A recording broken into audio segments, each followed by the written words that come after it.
The character of Brian Hawk has been through quite the journey, from the streets of New York to becoming the WBC junior middleweight champion of the world, known for his raw talent, animalistic instincts, and unorthodox style, to his eventual downfall at the hands of the Japanese Hawk, Takamura. You know what? This is the perfect time to take a break. Don't forget to like, comment, share, subscribe. Enjoy.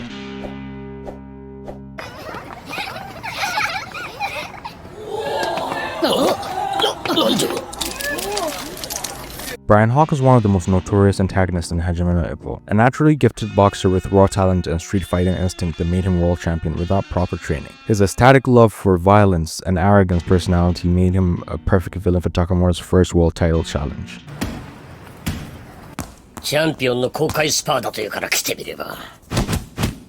Natural talent without effort is a dangerous combination, especially in the world of Hajime no Ippo, where hard work and dedication is celebrated. Hawk represented the opposite, someone who never had to try, never had to train, and still reached the pinnacle of boxing. But as we often see in life and in the series, raw talent without discipline eventually meets his match when it's faced with somebody with both the possession of talent and dedication. Let's rewind the tape and go back to how it all began for Brian Hawk.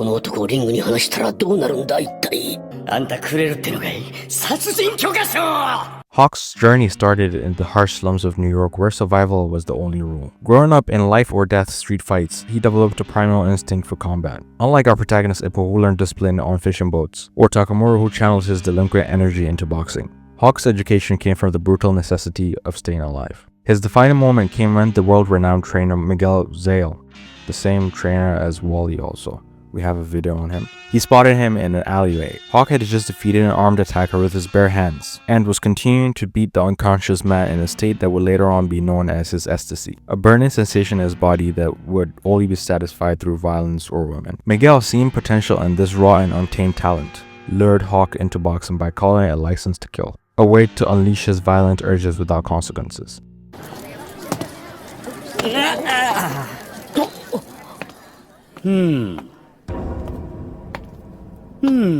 With minimal training and raw talent, Hawk bulldozed his way through his opponents. His unorthodox style, flexibility, and raw power made him impossible to read. Before long, he captured the WBC junior middleweight title with ease, never once facing an opponent to give him a real challenge.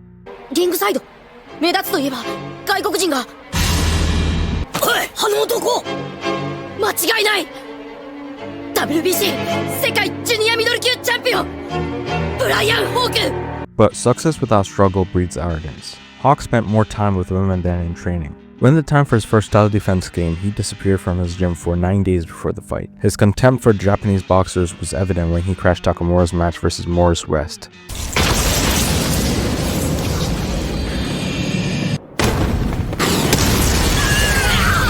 Their first meeting set the tone. Hawk blocked Takamura's bare-knuckled punch without flinching, calling it a handshake. His provocations continued at every opportunity he got, famously hitting Coach Komogawa and drawing blood in the conference, a moment that sealed his fate.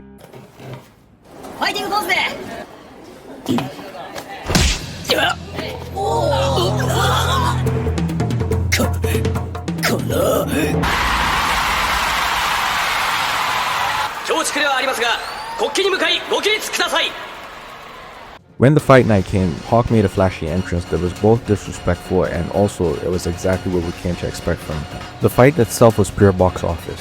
Hawk's unpredictable style initially overwhelmed Takamura, scoring 2 knockdowns in the second round. But Takamura's technical foundation and conditioning began to show as the fight progressed.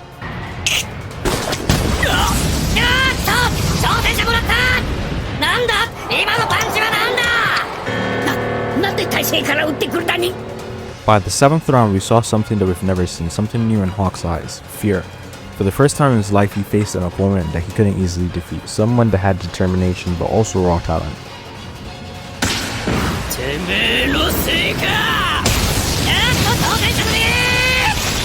In the 8th round, after a desperate last attack that barely grazed Takamura's face, Hawk received a devastating counter that ended not just the fight, but his entire career.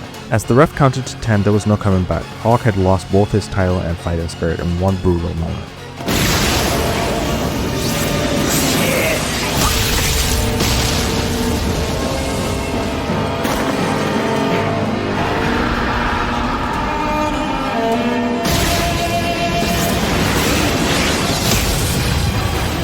The aftermath was perhaps more telling than the fight itself. When the world champion David Eagle visited Hawk later on to understand what had happened, he found a broken man living in a rundown apartment surrounded by empty bottles. The mere mention of Takamura's name sent him into a spiral of panic. What we saw was the fundamental weakness in Hawk that Miguel had warned about. He lacked what his coach called boxer's backbone. Having never faced adversity before, having never needed to overcome real challenges, Hawk had no resources to draw upon when he finally was defeated. WBC ジュニアミドル級新世界チャンピオン誕生。その名は高村守だ。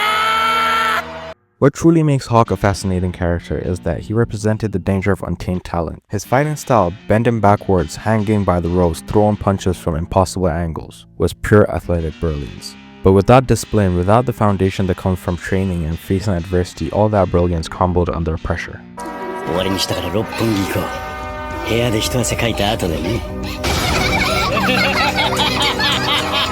The story of Bryan Hawk is a cautionary tale about the limits of natural talent. In the world of Hajime no Ippo, where characters like Ippo, Takamura, and even Sawamura work relentlessly to improve, Hawk stands apart from everybody, someone that relied solely on his gifts. His weakness wasn't physical, it was psychological. When Takamura pushed him to the limits, Hawk discovered that he had never developed the mental fortitude that comes from struggle and discipline. His ecstasy state heightened abilities could only take him so far, against somebody that had both talent and dedication. In many ways, Hawk is the perfect foil for Takamura. Both phenomenally gifted, but while one worked on his gifts through rigorous training, the other squandered them through arrogance and indulgence.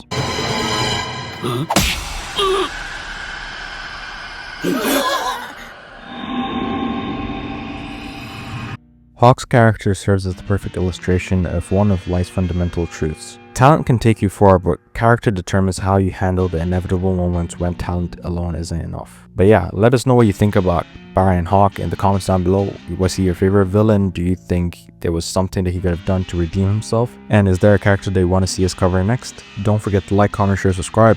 Thumbs out.